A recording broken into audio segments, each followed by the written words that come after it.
I used to think, how do they make any money? Because they're not doing anything very quickly. Yeah. So. Yeah, that's true. But it becomes a big ship. It is a big ship and it's hard to turn. Hi, Gavin Coyle. I'm the Gaffer, and the great guests just keep on coming. Today we've got Gerald Peoples, all the way from Scotland.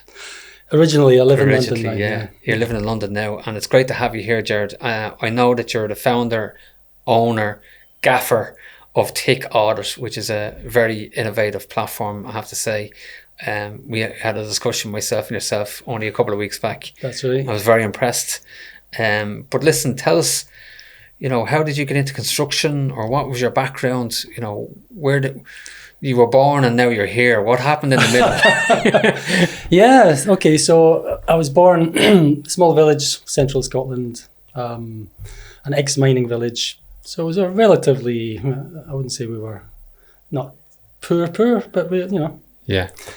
It was a certain background. Went to school, went to high school, did quite well in high school, went to university.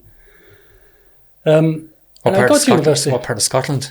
Yeah. Central Scotland, so it's, I would say halfway between Edinburgh and Glasgow, right in the middle, near Cumbernauld, Falkirk. Okay. So it's a very small working village. class. Very working class, and a lot of people who didn't have work, so that too. Yeah.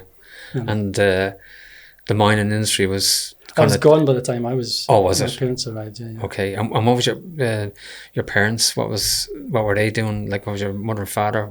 Okay, so my dad and my mum came over from Ireland, settled in this village, started raising a family. My dad was a labourer, and my mother was essentially a housewife who did extra work, cleaning in the big houses, in the town, taking in sewing, all that kind of stuff for extra money.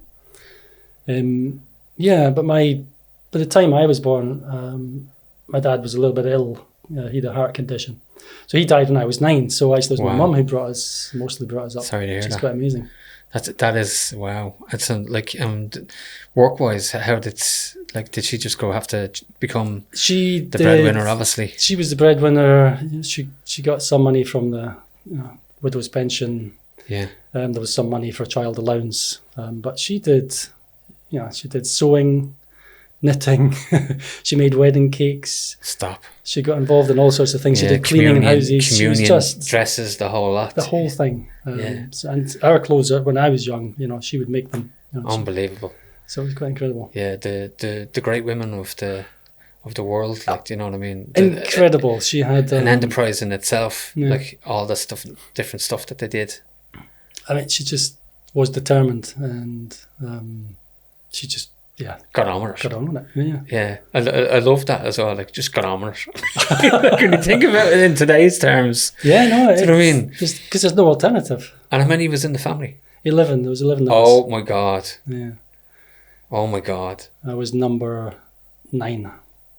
So I was one of the youngest. Wow. Well, I suppose then you had the older siblings to sort of pick up. Yeah, so the older siblings looked after us, and particularly my older sisters. They did. Yeah. They picked up a lot of, looking after us in terms of, everything really. Mm-hmm. Getting us up, getting us to school, trying to keep us out of trouble, that kind of stuff. Wow.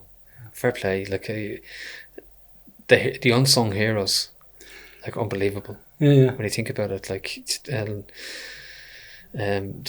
don't know how many stories I've heard in the past where the mother had to step into the father and the mother's shoes, and and then they did, and step up they did, and it got done, and there was no drama, and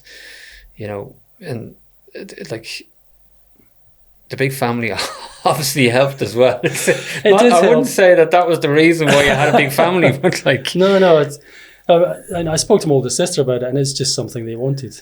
They wanted a big family, so that's what they had. And I'm interested to find out how's the dynamic with the big family now, today. Do you know, it's interesting. We've split up. We're kind of all over the planet. I've got a brother in Australia, a brother in America, a brother in Sweden, a brother in Devon. My sister's in Ireland, and I guess the rest of the family are in Scotland still, in central Scotland. But, they just go away and do their own thing. I think, do you know what? Growing up, it was, it was a 5-bedroom house, but there was not a lot of privacy or space, and I I've got, again, it's my theory. I just think certain ones of us just had to get away, get our own space and make our own thing. So what did you do then? What was your getaway? Where did you go then? So did My getaway was finish university. school and went to university? Yeah. And that was something my mother, again, instilled in me about get your education, get to university. Yeah. She was very keen. Get the foundation in. She was actually very keen to get us out the nest to make her own thing. And I've seen other families or mothers where the mother tries to hold on. Yeah. But no, she was the opposite. She wanted to build you up, make you strong, and send you out. That was her ethos. Go out and be you and make a version of you. Go out. What was her favourite phrase when I was young? Stand up, stand straight, be who you are. That was what she would say. So what did you study in university? I studied mathematics and physics. Oh my God, here we go. Yeah, it was good. I always had an aptitude for maths and physics at school. I never found it. I was very lucky. I never found it difficult. Yeah. So it just was something that I could do. And so, like, I can probably guess with a very confident guess that there was no problem getting a job coming out. Oh no, that's the opposite. Stop, go on. No, yeah. So I guess I look at my university and I did maths and physics, and I think in some ways it was the wrong topics. I love maths, I love physics, but if you combined them and did an honours degree at Glasgow University, you ended up with all the theoretical topics, and you didn't do any of the practical bits. And I definitely have a more practical mind. Yeah. Or I've got a bit of a mixture. I needed more of the practical stuff. So the application side of things was missing, but the theories and the principles were all there. But yeah, I would say so. So how did that restrict you getting a job? This is another thing. This is going to sound ridiculous, but the first 2 years in university were just easy. I didn't really have to work very hard, and I didn't have to work that hard at school, and I was out playing all the time. That's how we were. Yeah. So the last 2 years at university, it really became difficult, and I had never got used to working hard. So it took me time to actually get into that frame of actually, you have to go and spend so many hours studying and doing things, and I had never done that. So it was a challenge. So I got a degree. It wasn't the best degree. I left university in the middle of a recession. One of a nameless person who created a few recessions. Yeah. Don't go there. Don't go there. It's a different podcast. It's not in this industry. But yeah, so I couldn't get a job. I had jobs putting, filling envelopes, for postal campaigns. I had jobs doing telephones, that kind of stuff, answering the calls. Was it just that you, like at the time? I think at the time it was just a really bad thing. You were ahead of your time. I wasn't even ahead of my time. It's just, if you did maths and physics, if you're going to get a job, you had to have like a first or first or 2-1. Otherwise, you're not good enough at maths and physics to do the maths and physics things. Yeah, you nearly had to go on and do engineering or something afterwards to get another layer on top of that. Exactly. So that's what I did. I borrowed some money from my brother, and I went and did a postgraduate in software engineering at Birmingham Polytechnic. And I left that with a distinction. Yeah. So that was fantastic. Yeah. But again, by the time I left, the recession was even worse. I'm not kidding you. The statistic was that the year before, 75% of them had a job within 3 months. Yeah. In my year, after 3 months, it was like 5 or 10% had a job. Oh my God! Because it was a tough What time. year are we talking about? Oh my God! Are we in the 80s? We're in the 80s, yeah. Yeah, it was bleak. Yeah. It wasn't great. Bleak. We tend to skip over the 80s, apart from the music. Well, the music was brilliant, wasn't it? It was.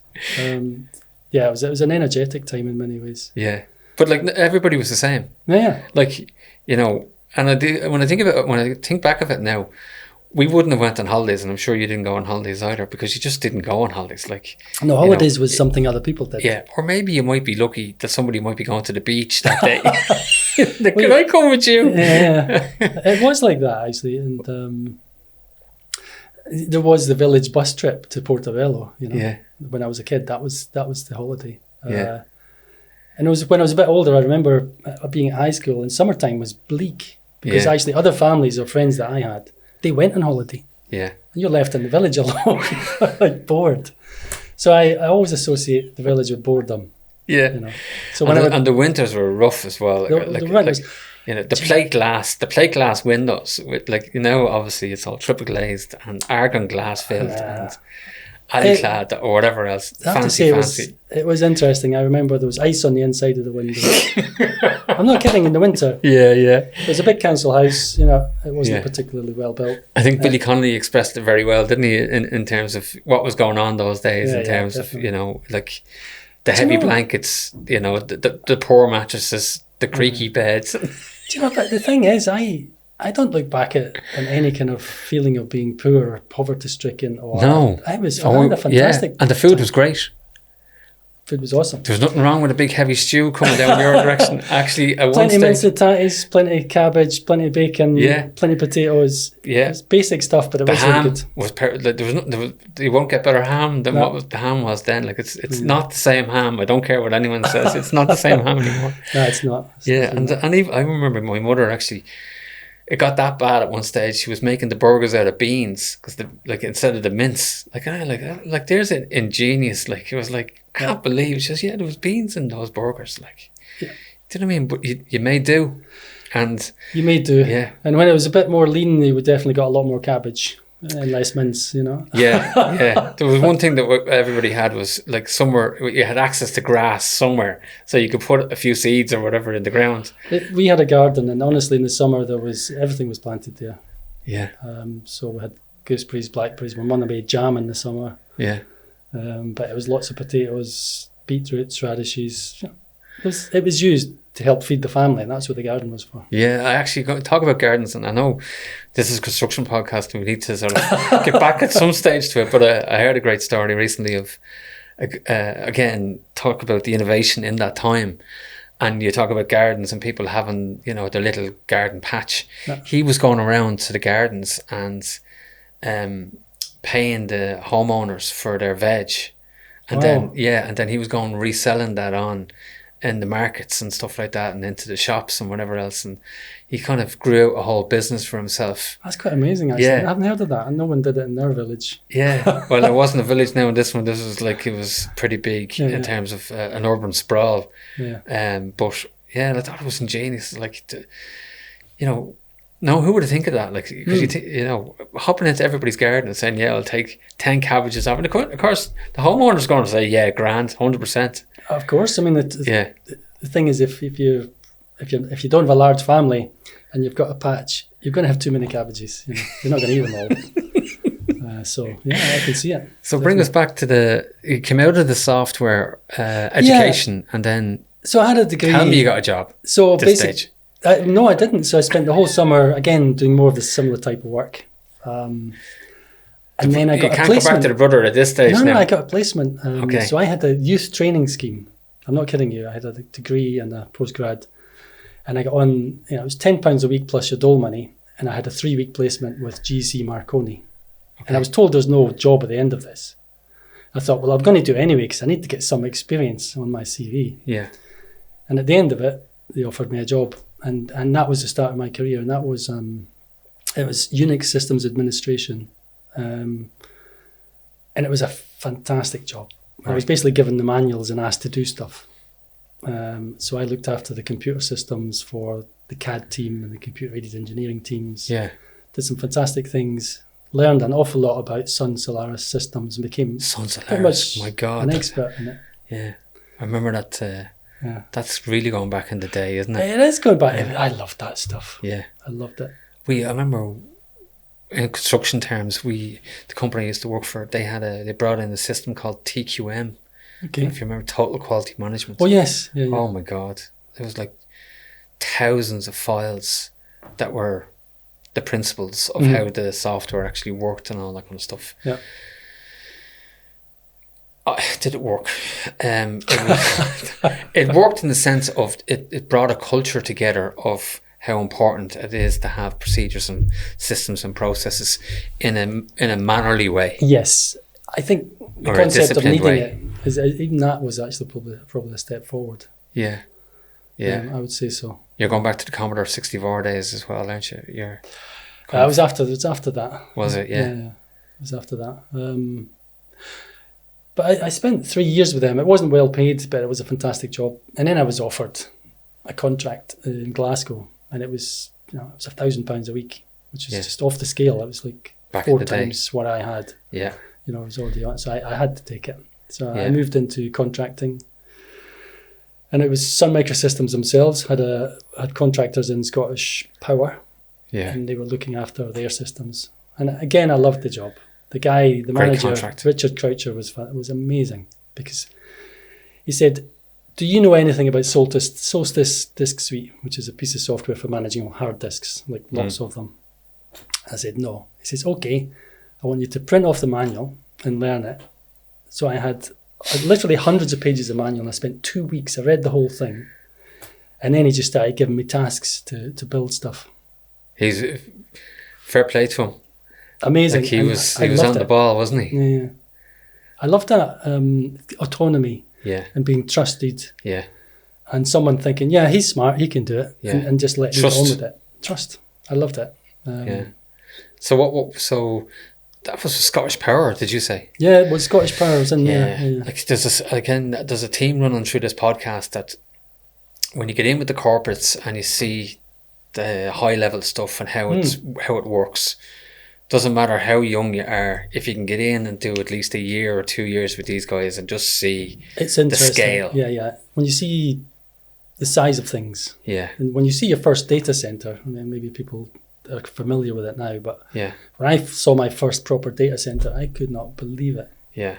And it's literally a giant space with cabinet after cabinet after cabinet, with things with flashing lights. Yeah. I'd never seen anything like it. So it's quite amazing to see. So I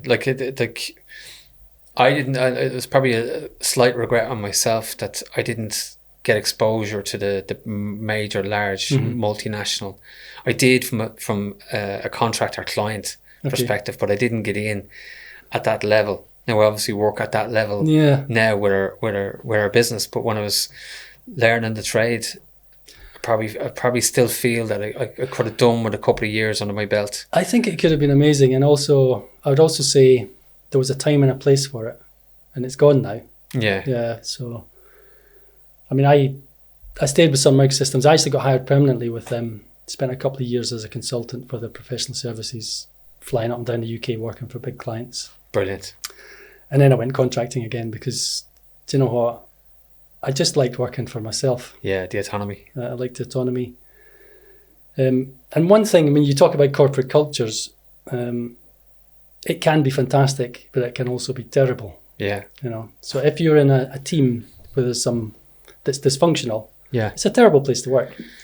So if you're a contractor, in a way you don't care. It's like, that's not my problem. But if you're an employee, you're engaged and you get pulled in. So I prefer to be a contractor and not get involved and just do the work. That's my... Are you saying that these large corporates manipulate people, Gerald? Is that what you're saying? No, I'm not saying that. I'm trying to curveball at you now, sorry. I shouldn't have said that. We can cut that one out.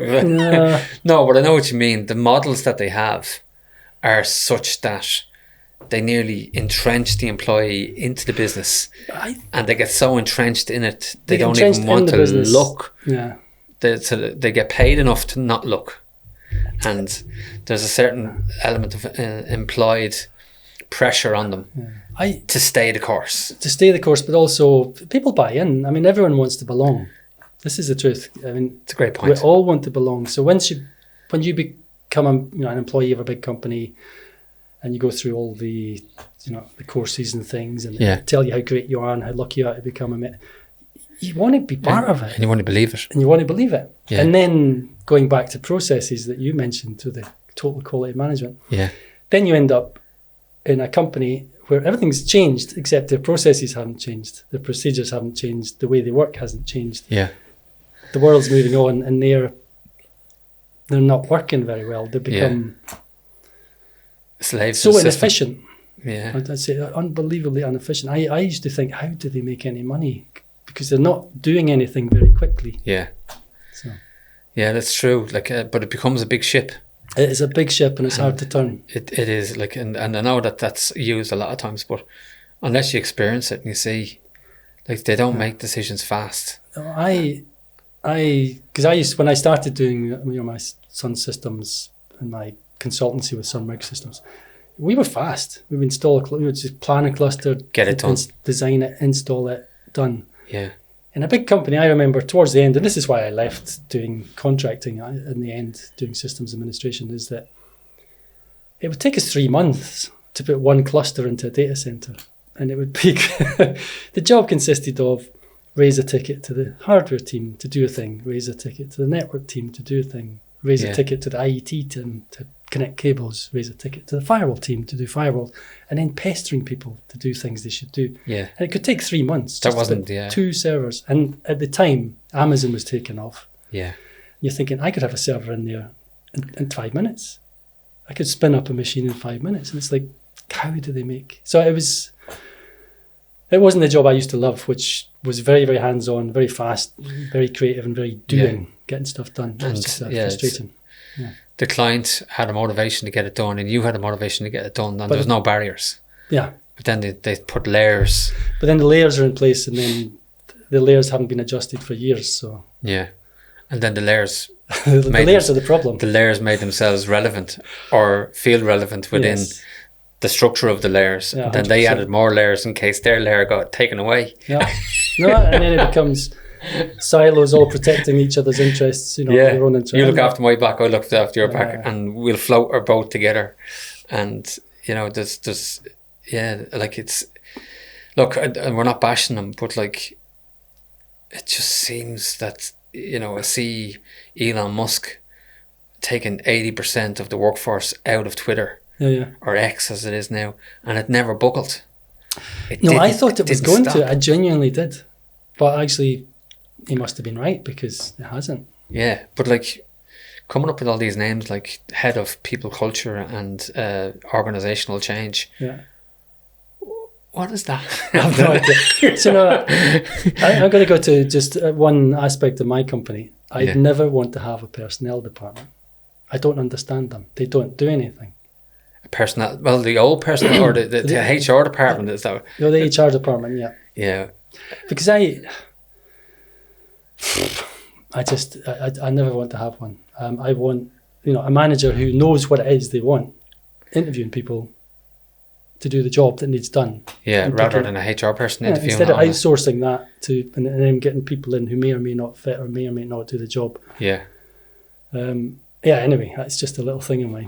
I'm not having an HR department, no matter how big we get. Well, let's see how we get on with that one. See how we go. No, but I can understand.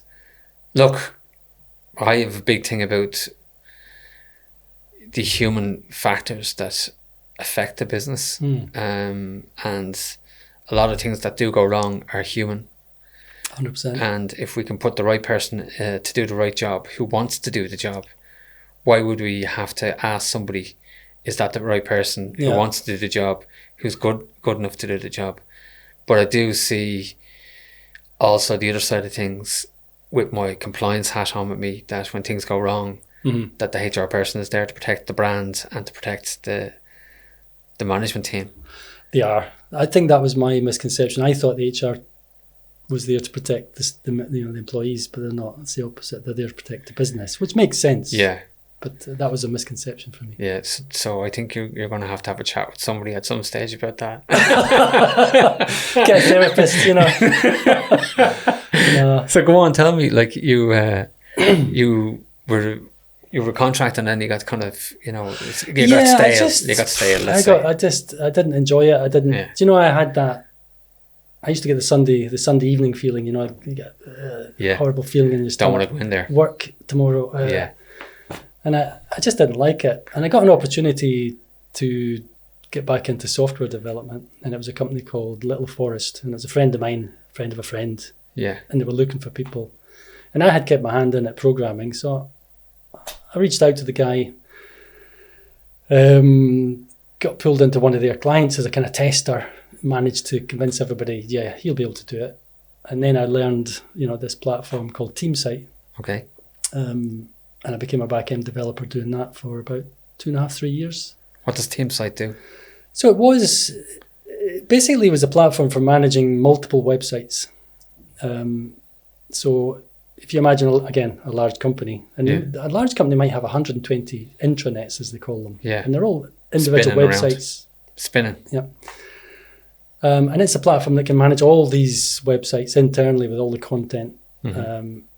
So you've got all sorts of people feeding in information, but you've got a bunch of developers who, if you need to connect to a database or you need to produce a certain component that looks a certain way with data, then that's what TeamSite did. It was a fantastic product. And you went in there as a program specialist? As a developer, yeah. Yeah, developer. So what happens next? Well, what happens next is one of the guys at Little Forest, he decides to start up his own company. So I go with him. Yeah. And it's a different product called Umbraco. And again, it's back-end web development. Yeah. But so I did that for, again, maybe a couple of years. And all the time I'm thinking, mobile's taken off. I need to get into mobile. So at a certain point, I just thought, do you know what?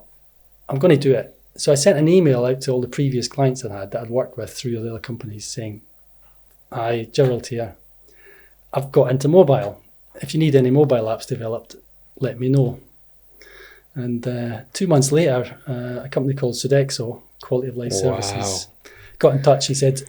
Big company. Yeah, they said, because we worked really well with them. It was a great project that we did with them. So I got on really well with the manager. And he said, yeah, we've got a mobile app. We need it developed as quick as possible. We don't have the capacity.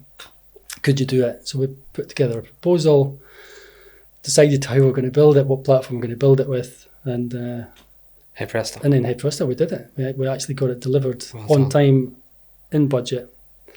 Brilliant. Which blew them away, and it excited me. I loved it. Yeah. I absolutely loved it. What did that mobile app do for Sodexo? Was it labour management or? No, it was essentially... it was actually targeted at the MOD. So within the MOD sites, there was an application that would give people access to the menus, what events are on. They had special offers on the high street. So it was like all these employee benefits. Yeah. So they had a back end where the staff or the managers could set up all this stuff. They could send it out on the mobile. People on the phone could see it and interact with it and take advantage of the offers and collect points at the tills, all that kind of stuff. That's fantastic. That was awesome. That was an awesome product. So that was your own company that's delivered that was my company. That was your first real sort of foot in the door, that was big contract. Do you know what? That was my first company building things for other people as a company. And do you know what I love about that is, I don't know how many times I've heard people building a product and then they try and find the customer afterwards. Look, you wouldn't believe, isn't it true though? It is true. Do you know the crazy thing is that before I said I'm into mobile and I sent out the email, I had never done, I tinkered with mobile development. I never built a mobile app. Yeah. But I just thought, I'm going to do this. So I'll send it out, see what happens. Found the customer. Customer had a want. They had a want. I knew I could do it. Yeah. And then I basically had a very quick troll through what technologies can we do it with, what we're going to build this with. Picked a certain suite of technologies and then just built it. Amazing. That's brilliant. And again, that's the thing I loved. It's that autonomy. Here's a problem. Yeah, solve it. Go and solve it. Yeah, back to your mathematics, physics days. Back to the days working for GEC, the first job, or Sunrig Systems. There's the manual. Read it. This is what we need you to do. So is that the same business that you have now today? No, it's not. No, that was a company called People Systems. Okay. And what happened there is we did quite a lot of work with Sodexo over time, like developing and enhancing. And in the meantime, I have a brother in Australia, as I mentioned, and he's in health and safety. And I was talking about mobile development, and he said, could you do these safety checks on a mobile? And I thought, yeah, you probably could. So it was a little puzzle. Yeah. So I got one of my young developers part-time to start working on, a prototype, and we came up with some ideas about how it's going to work. We produced a prototype. It took us about a year because it was only like a part-time thing. My brother showed it around to various clients in Australia, and it was really well received. I mean, it wasn't the full product. And at that point, I thought, you know what? Yeah. I'm going to build this. So that's when we decided TickAudit is going to be a product, and I'm going to build TickAudit as a product. Great name, actually, TickAudit.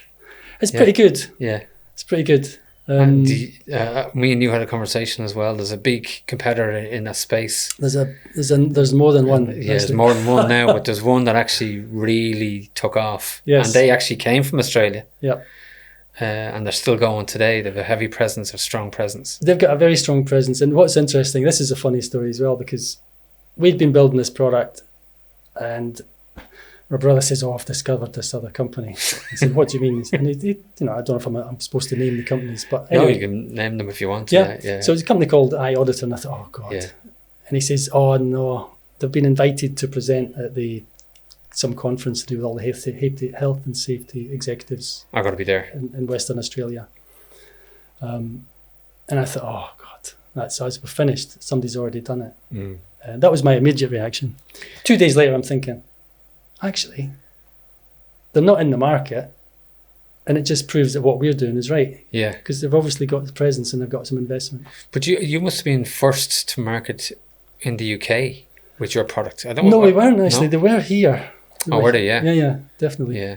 Before we started to move into the market. It just reminds me of a guy that I knew that set up Just Eat.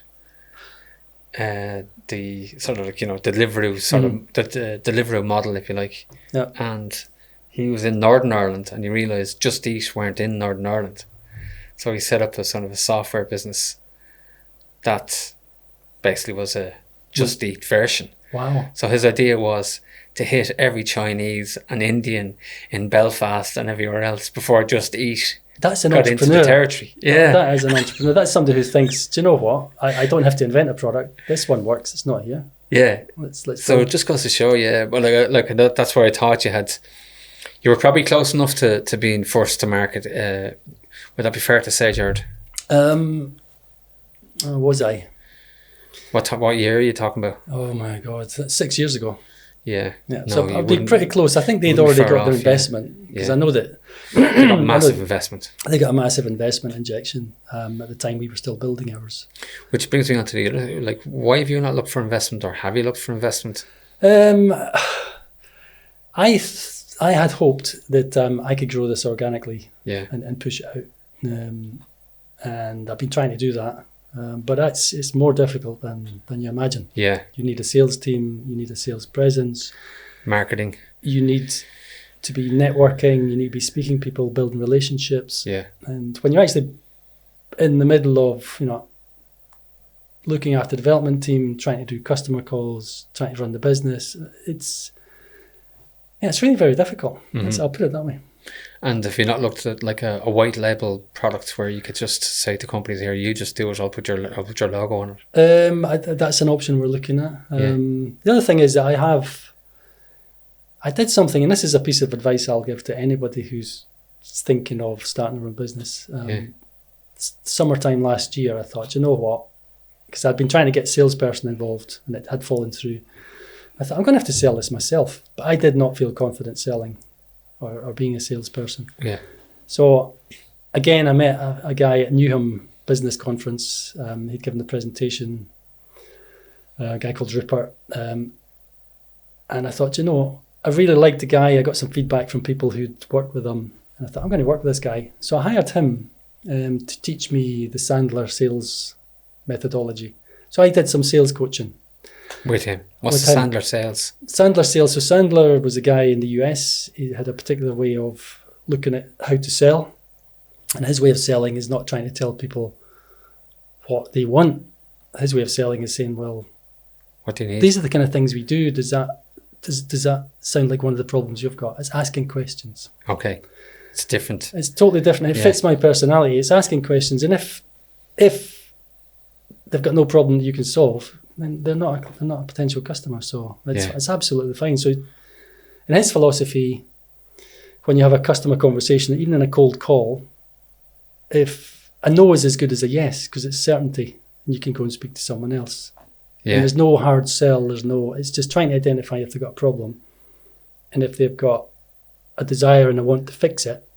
And if they do, then it starts the conversation. Okay, let's find out more. Yeah. If they don't, there's no point in carrying on the conversation, and you can wish them all the best. And, Yeah. and it's perfect. And there's no friction. There's no friction, and there's no, because This is going to sound terrible. I hate salespeople. I may say that badly. I don't mean it like that. What I mean is I don't like being sold to. Yeah. Well, it sounds like you're very much a factual person. I like facts. Yeah, and bluffing doesn't go down well with you. I don't like it. Yeah, well, I'm not saying salespeople are bluffers, but like they do have to elevate the approach. Can't. Yeah, you say that, but again, I'll go back to my Sandler, and I think you really don't have to pretend. Forget that. No. Just find out if they've got a real problem. Yeah, and I think the other thing that I've learned as well is sometimes it's better just to listen. It's 100% better to listen. So, and this is one of their lessons is if you're talking, you're not selling. That's one of the Sandler rules. If you're talking, you're not selling. Brilliant. You should be listening at least 70% of the time. Mm-hmm. And when you speak, it should be to ask another question to find out, to help guide your prospect through understanding if they've got a problem or not. You're not there to sell to them. You're there to help them find if they've got something that you can help with, and if not. Yeah, it's like the negotiators where they regurgitate what you said back to them, what you heard you said. So I heard you say, Gerald, that you're having problems with your software, and I heard you say, Gerald, that you've been looking at it for 2 years. Is that right? Yeah, that's right. So like you're kind of like. Yeah, and then it'd be another question. Reaffirming that they have a problem, and you're accepting that is the topic that needs to be discussed. Yep, and then delve into it, because it's very easy for people to say, yeah, I've got a problem. Okay, well, tell me about that problem. Have you got a specific example? Yeah. Well, I've got this example. Well, how often does that happen? Yeah. Well, how much is it costing you? Was it stressful? Yeah. Did you get dragged into the board meeting after that? Yes, I did. Sounds how would it feel if you had to go back into the board meeting? Yeah. Gerald, it sounds like you're the number one salesperson in that company. No, definitely not. I can talk about this more than I can do it. Do you know what I mean? Yeah, but you at least you've got facts that you can rely on. You've got facts, and also I'm much better at asking questions than listening. Yeah, because one of my I wouldn't call it a problem, but one of my character attributes is if I get excited about something, I want to tell people. Yeah. I want to, and I go, oh, we can do this and it does that. No. But no one's interested apart from me wanting to tell people. Yeah.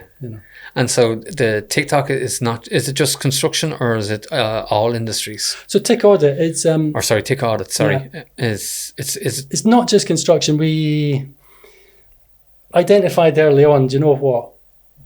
It's an application that can apply to construction, engineering, housing, hotels, anywhere with a checklist. It could be building management, it could be safety management, anything where there's a paper form. Yeah. Well, let's do it on a phone and capture the data automatically. That's what it is. I don't want to devalue it, but is it basically a form builder?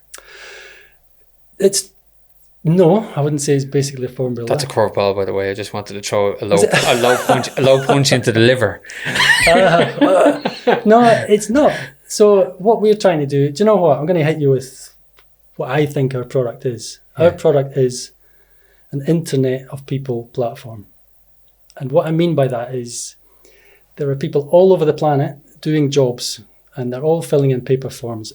And what we're saying is, no, this here is one of the most fantastic data collection devices on the planet. Everyone has one. Yeah. It's got a camera, it's got a GPS, it's got timestamps, it's got video. Yeah. Anything you want to do. Geo-tracking.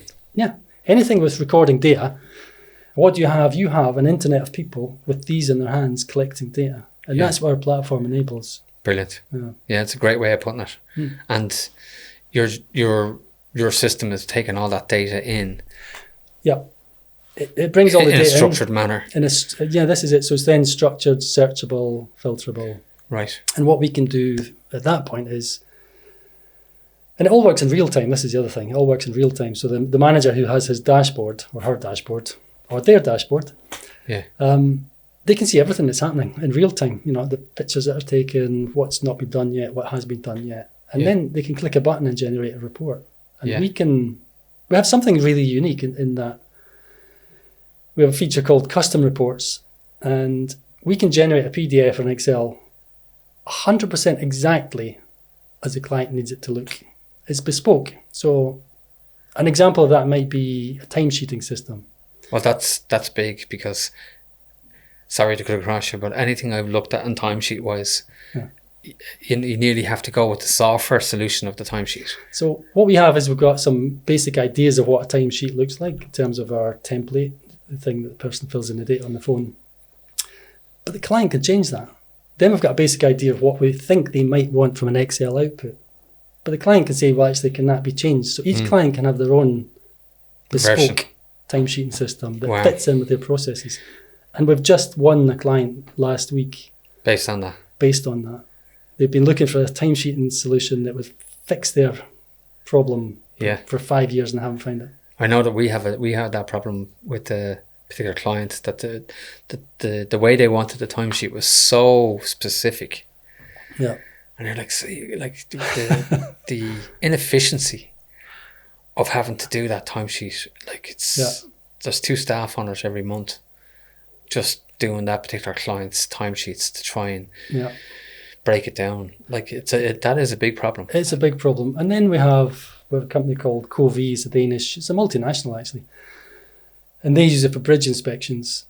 And the beauty is that you have 4 people on a bridge all at the same time doing an inspection, all using their phones and all capturing data in that structured way that you mentioned the word structure. Yeah. And then at the end of the week, that they've spent all week on it, at the end of the week, the project manager collates all that information into a single spreadsheet. And typically that in the past might have taken 2, 3, 4 weeks. Because what happens is 2 of the guys have moved on to another job. They've got the bit of paper. Well, what did you mean by this? Have you got that photograph? Yeah. And you can't get... And this would go on for weeks. Yeah, it's time consuming. That, because you have that structured data, everyone's capturing it in the same way.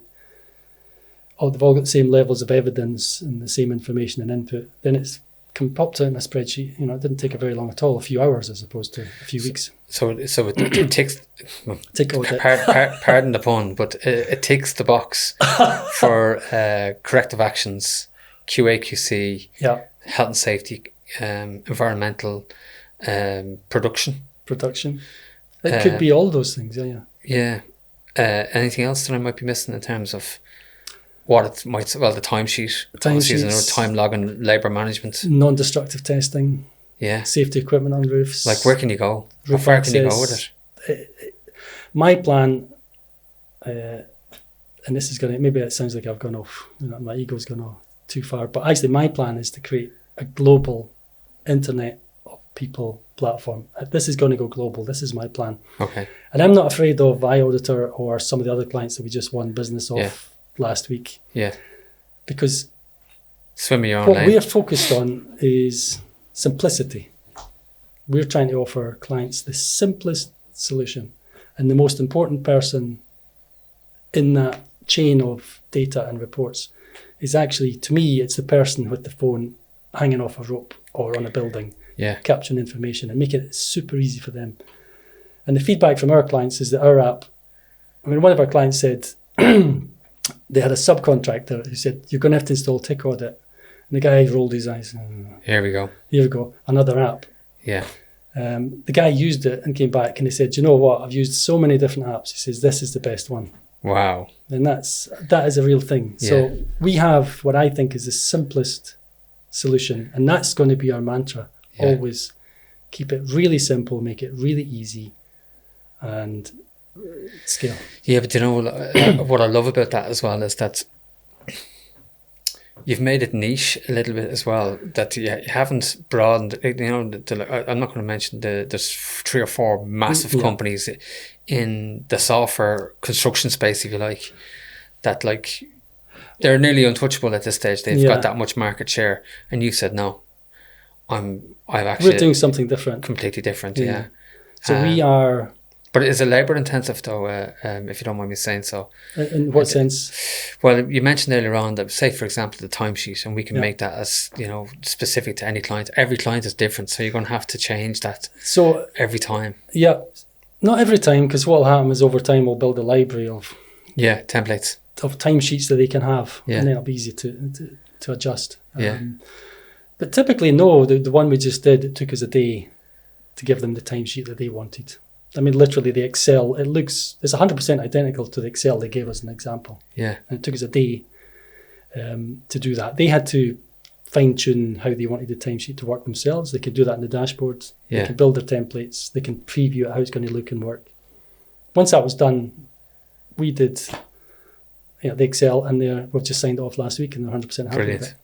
And it works in offline and online modes. Offline and online. So if there's no signal, as long as your template's been assigned to you on the phone before you got to site. Now, this is one of the things that was a key aspect to it. Was with Scottish Water. We had a project with them, and it was doing chemical tank inspections across the whole Scottish Water real estate, and it was literally thousands of tanks, and most of them didn't have a signal.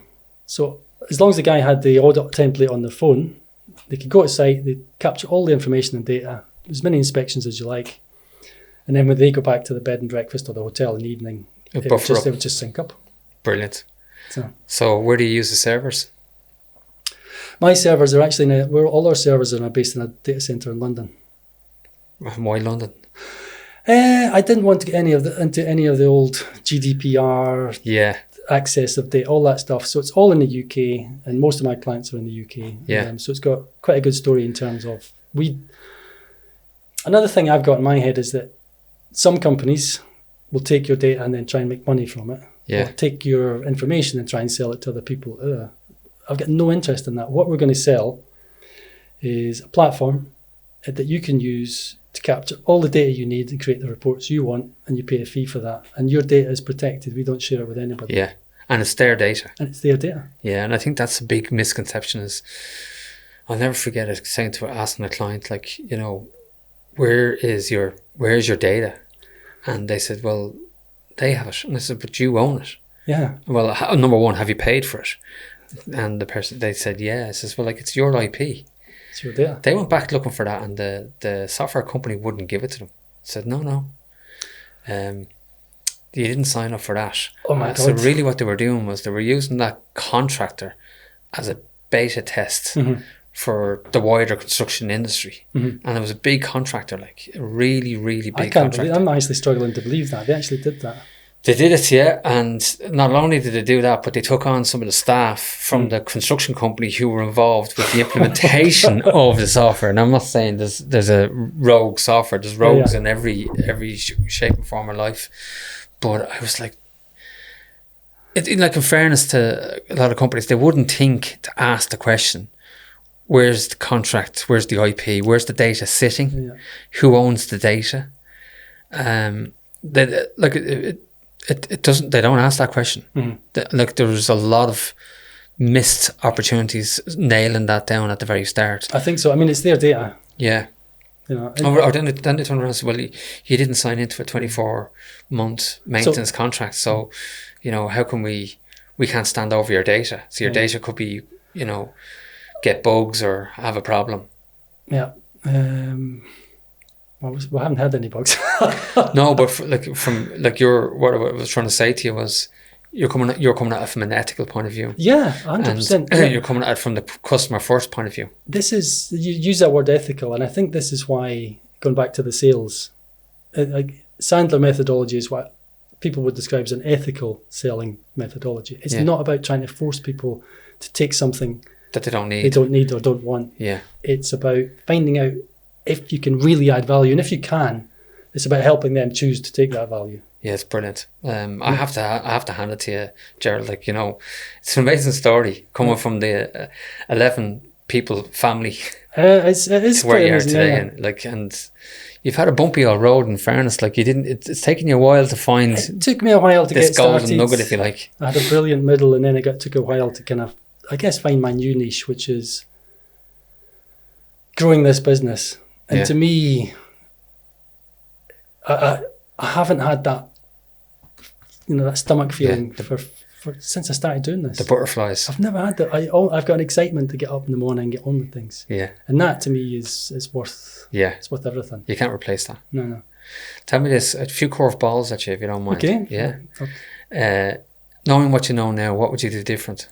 And that could be anything. It doesn't have to be business. Oh my God.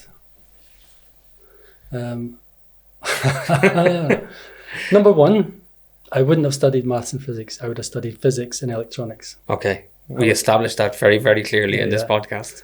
Because I think I would have enjoyed it an awful lot more. Number two, I would have finished contracting earlier. I'd have thought, do you know what, Gerald? Let's build something. Yeah. Earlier instead of let's work for people doing stuff. That would be on number two. Number three, I already mentioned, I would get some coaching, particularly if you're going to start a business, get the sales coaching. You don't need like years of it. It could be, 6 months of it, one session a month. Yeah. It could be once a year, help. One day for a year. Yeah. Yeah. We spoke about that before. And why not? Yeah. Invest. What have you to lose? Yeah. Invest in yourself. That's the key. And once you start investing in yourself, you'll start to achieve and you'll start to make the things happen that you want to happen. Yeah. And people are challenging you for with no bias. They have no bias. They have no skin in the game. No. Yeah, they're getting paid for the day, but they'll walk away and you'll walk away. Yeah. And even if you just take one thing from that conversation, I always say it, it could be something small. Yeah. And, I got a grilling from my business coach on Tuesday there. Okay. A guy called Neil Tucson, and he's brilliant. And we're trying to get to the idea of why are you doing this, Gerald? Yeah. And then he'd repeat it to me and he asked me a bit more detail. And it's like, well, it doesn't sound quite right. And I thought I had all sorts of, I want to make the world a better place. I want to do X, Y, Z. I want to have a great culture and I want all that, Yeah, but you don't want HR. But really, no, I don't want HR. But really, what it really comes down to is I want to build something big. Yeah. That's fundamentally what drives me. I want to build something big and I want to show the world I can build something big.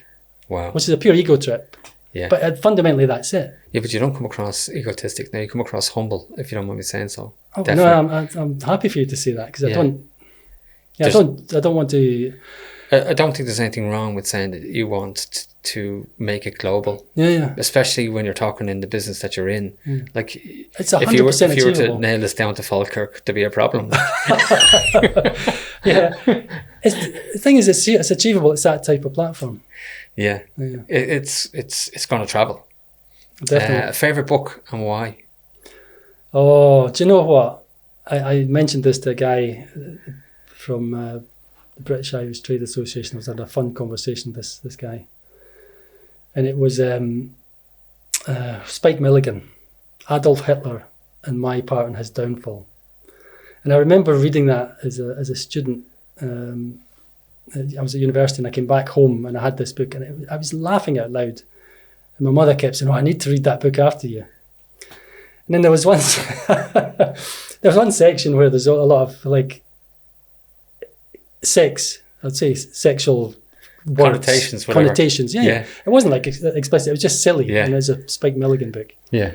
And I was killing myself. My mother said, I have to read that book. So I finished the book and I'm trying to hide it from my mother. But she got a hold of it. And then I know she's reading it. I know she's going to get to that section. My mother was a very religious person, so she just hated all that, anything to do with that. So at one point I'm in the kitchen and I hear, and I heard this book getting flung against the wall and I thought, oh God, she got to it. So it just sticks in my head. Oh, brilliant. I laughed and laughed at that book. Yeah, brilliant. Something about you that not many people would know, Gerald. Don't become, as I said to somebody before, if there's something in the closet, leave it in the closet. Just, something that people might turn around and go, I never knew that about him. Oh my God, that's a really interesting question. Well, he came from a family of 11. That's a big one as well, in fairness. Yeah. Is there something of interest that you take part of that we wouldn't normally associate with you? I'm not sure there is, I'm not talking about the Masons now or anything like that. I tend to, my flights of fancy I share with people, you know what I mean? I don't know actually, to be honest. I'll tell you, your wife is well safe anyway, isn't she? A favourite movie? Oh God, that's hard. You can pick two if you want. Yeah, I love Pulp Fiction. Oh, brilliant. And Blade Runner. Yes, but Pulp Fiction definitely, yeah. Pulp Fiction blew me away the first time I saw Yeah. it. And the Matrix was another one. That blew me away. It's one of those, but the Pulp Fiction and the Matrix, I would say, are two films I left and my mind had altered. Yeah. I just had a completely... Yeah. I was talking to somebody about this as well. Pulp Fiction is definitely a movie that you go away from for a couple of years and then you go back and watch it and it's like watching it all over again for the first time. It's the only time I've watched a film, and it was a pretty violent film. Really stylishly done. Yeah. But there's a scene in it. It's the first time I sat in a cinema and I was gripped to seats and some guy got shot and I was like, ugh! Yeah. You know, it really was visceral. The way it just... The basement scene was a bit horrific. Like it was like as if it went off script, didn't it? Yeah, it's kind of like what? And these guys will they'll never be able to act again. They'll never get another job. But just because to show you, they Bruce Willis and their profile went through the roof. Everybody's John Travolta. John Travolta. I hadn't heard from him for years, and then after that, he was in lots of films. I'd say he bought the 747 after that, didn't he?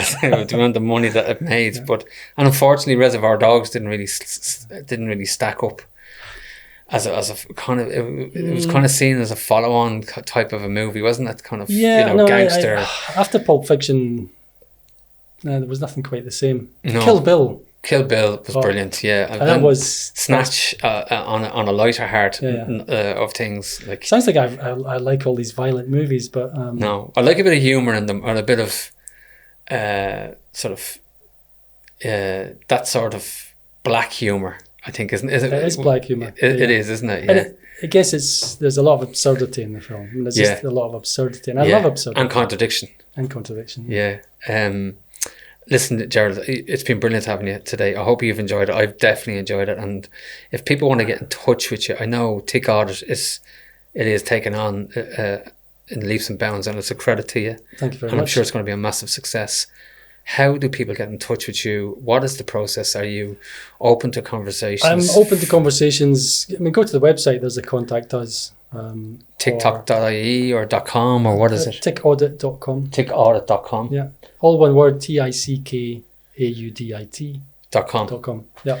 And then LinkedIn, you're strong. I'm on LinkedIn, Gerald Peoples, you'll find me. I'm definitely on LinkedIn, so please, just contact me. I'm open to conversations. I'm going to say it again, we're going to get big, and it's going to take building a network of people to make it happen. Yeah, and for any of the listeners that are listening and for any of the viewers that are watching, if you didn't take away something from this in terms of his motivation and his genuine will to help the customer, and that's definitely what I took away from today's podcast, is that you are humble. I know you said about ego, and I know you're going to put on the cape and take on the world, Mr. Superman, but it's a credit to you, and it's going to be a great success story, a great UK success story. It's going to be a world success story. Yeah, well done, and come back and tell us about it. I will do, actually, and thank you very much for having me. Yeah, take it, Gerald. Pleasure. Well done.